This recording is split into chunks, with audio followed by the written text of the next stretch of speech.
रीछ का बदला। प्यारे बच्चों, एक दफ़ा का जिक्र है, एक जंगल में एक रीछ रहता था। उसका एक दोस्त भेड़िया भी था जो मुश्किल वक्त में रीछ की मदद किया करता था। एक दिन रीछ ने सोचा कि मेरा मकान बहुत ख़राब है, क्यों ना उसे गिराकर नया बनाया जाए। उसने भेड़िए के सामने ये तजवीज़ पेश की। भेड़िया उसकी मदद के लिए तैयार हो गया। कई दिन की मेहनत के बाद भेड़िए और रीछ ने एक खूबसूरत घर तैयार कर लिया। अब रीछ ने भेड़िए का शुक्रिया अदा किया तो उसने जवाब दिया, शुक्रिया की क्या बात है, दोस्त की मदद करना दोस्त का फर्ज है। एक दिन शेर का रीछ के घर के सामने से गुजर हुआ। उसने जब इतना खूबसूरत घर देखा तो उसे बहुत गुस्सा आया। उसने सोचा कि मैं जंगल का बादशाह होकर गार में रहता हूँ और मेरी राया इतने अच्छे घर में रहती है।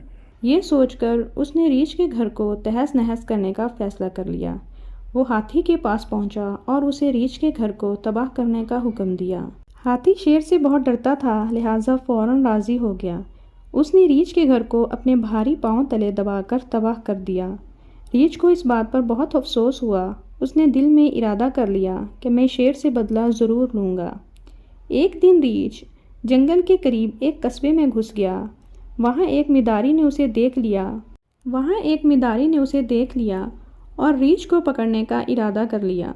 आखिरकार वो रीछ को पकड़ने में कामयाब हो गया। रीछ ने आज़ाद होने की बहुत कोशिश की लेकिन कामयाब ना हो सका।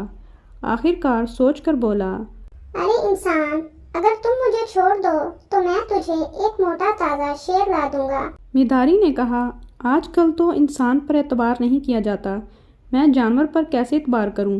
बड़ी खुशामद के बाद मिदारी ने रीछ को छोड़ दिया। उसके बाद रीछ अपने दोस्त भेड़िए के पास गया और उससे मदद चाही। भेड़िया भी अपने दोस्त की मदद करने के लिए फ़ौरन तैयार हो गया। भेड़िया और रीछ दोनों जंगल के बादशाह के पास गए और उससे कहा कि हमें जंगल में एक मोटा ताज़ा हिरन नज़र आया है।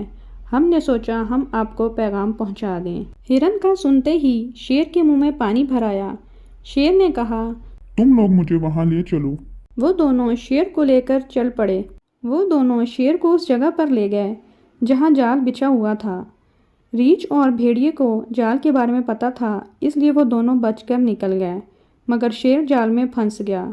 उसे जाल में फंसे देखकर रीछ ने हंसकर कहा, जंगल के बादशाह, ये है अंजाम दूसरों के घर तबाह करने का। शेर उसे कोई जवाब ना दे सका क्योंकि गलती तो उसकी अपनी ही थी। इतने में मिदारी भी वहाँ आ गया और उसने रीछ का शुक्रिया अदा किया। प्यारे बच्चों, इस कहानी से हमें ये सबक मिलता है कि जैसा करोगे वैसा भरोगे।